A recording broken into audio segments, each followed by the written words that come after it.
Hi,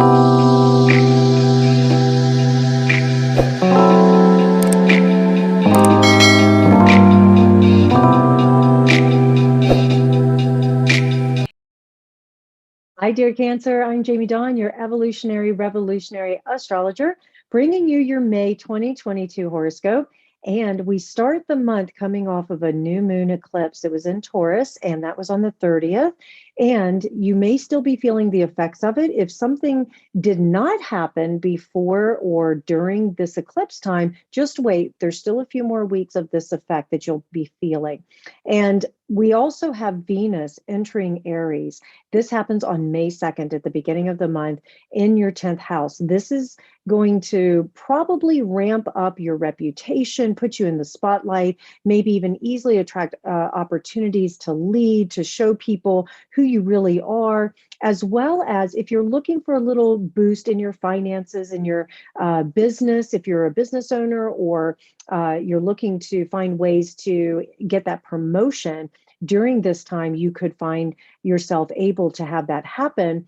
You may also get some form of news that your values, the things that you care most about, are now the reason that you get the promotion or you get the accolades that people are going to want to give to you.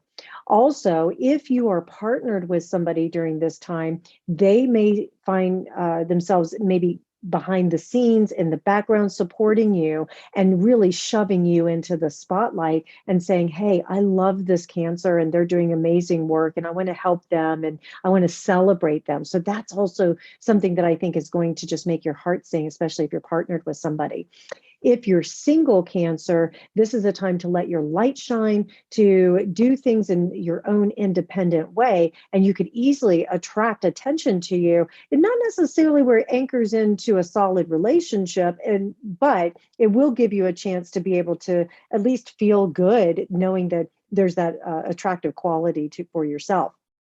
The other thing I would say is that you may find yourself taking on a particular cause. There could be a crisis that occurs for someone and that you come in and rescue and you help, and you will find that the appreciation just flows and people are really deeply in love with the way that you care for them and the way that you can lead.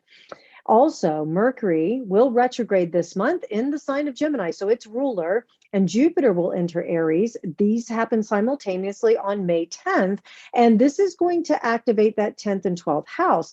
This makes a sextile to the 12th and 10th houses for you, which is indicating that even though you have these leadership roles or you're in the spotlight and you're getting all these wonderful appreciations and accolades, you may need to work behind the scenes, or you may feel as though you need to withdraw a little bit so that you can actually integrate all these activities, initiations, that sort of thing. It may be a little difficult to do that with Mercury retrograding in that 12th house, where you may feel as though you're way too busy, you have too much attention and you just don't have enough time for yourself. Now, with the retrograde though, it has you revisiting certain things inside of yourself that maybe are hidden. There could be secrets that come out. There could also be where there's declarations of, let's say, love, if you're in relationship, or there's declarations of, this is how I really feel, and that may surprise you during this time. Now, a few of you Cancers will have people from the past, relationships from the past coming back. Mercury retrogrades are famous for that. And this may really surprise you because when this person or a couple of people come back, it could stir up some things, some wounding that you didn't even know was there. It could stir up an opportunity for you to negotiate if you're in a relationship with your partner to say, hey, listen, this person came back. I'm not interested in them, but I wanted to share it with you, and you and your partner have to work through if there's a jealousy there or a feeling of threat, that sort of thing. So that is something that may come up for a few of you Cancers. The other thing that may show up during this time, especially as we lead into another eclipse, a Scorpio full moon eclipse in your 5th house on May 16th, this is telling me that it has a lot to do with that fun, flirty, romantic kind of nature, as well as how you express yourself. So let's go back to Venus in Aries in your 10th house and Jupiter now in your 10th house. Here comes this full moon in Scorpio in your 5th house, and it may have you questioning the way in which you express your creativity, the way in which you express your own way of doing things. You may be called into question. And that doesn't always feel good. You know, your authority could be questioned. Maybe you feel like you're an expert in a particular field, especially with Jupiter expanding your reputation, your public image, and you may find that there's haters out there, you know, and that doesn't always feel great. And with this full moon, the Scorpio full moon, you may have to let go of caring about other people's opinions or approval and just do things your own way. Or it could be because it's 5th house and working with children, that maybe you have to make a decision between your reputation, your career, and when your kids need you, right? Or maybe you've decided, I'm going to have to stay the course in this particular role, even though I don't love it. And even though this promotion is up for me, it's taken me away from my family, it's taken me away from my friends, but my children need to go to college or they need the extra support during the summer or whatever it might be. And so you may stay the course. The other thing about this full moon, though, because of it being in Scorpio, it has a very deep penetrating and healing opportunity here where you could let go of past hurts or past beliefs and ideas around romance, about dating, and you decide, no, I want to commit now fully to this particular relationship. Even though Mercury is retrograde in Gemini, Cancer, if you've been dating somebody for a while and this is the situation for you, it's okay to make that deeper commitment. What you don't really want to do is start a new love affair during this time. Now, I say that tongue in cheek. It, you know, because the heart wants what it wants. So if you do start a new love affair during this time, take your time, vet it out. Remember, not everything is as it appears to be during a Mercury retrograde. Also, this is a highly, highly psychic time. And so trust your intuition. And I think you're going to find yourself questioning your intuition a few times. So this gives you a chance to come back to your practices, remember who you are, and remember that life is a grand experiment. Some risks should be taken, and some you just need to walk away from. I will also say it only applies to a few of you Cancers, but there may be a third party situation that comes to light during this time, and you're going to have to deal with that. And I would say that consider it a blessing, not a curse, because better the devil you know than the one you don't. Now, the sun moves into Gemini on the 21st, further activating your 12th house. And so this is going to give you some positive energy, a sense of purpose. Maybe you do some research around archives. Maybe there's some family history that you're wanting to explore. It's possible too, Cancer, that your job, your role requires you to understand the history of the company or why the processes that you're using were put into place so that you can help to streamline them or reinvent them.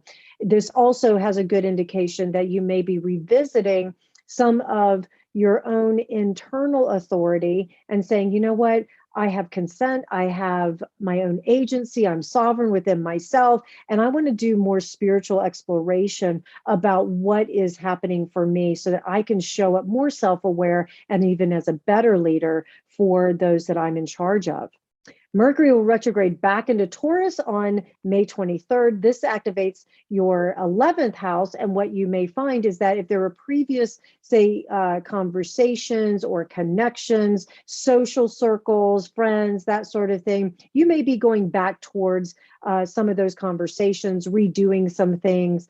But this also gives you a chance to be able to streamline it or to refine it is a better word. And you can find yourself even seeing some friends that you haven't seen in a while coming back around to connect with you and to say, hey, I really want something long term. I want to rebuild this relationship. How can we do this in a new way?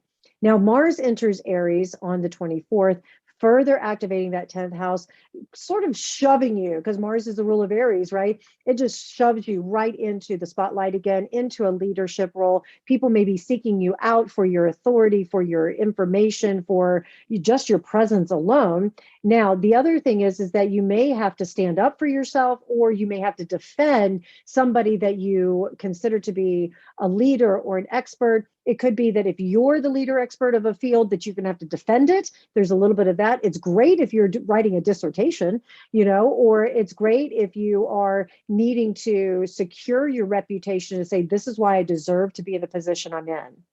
Now, Venus enters Taurus on May 28th. So your 11th house should be really highlighted, where your friends, your social circle, people that love you and care about you are easily able to nurture you as much as you nurture them.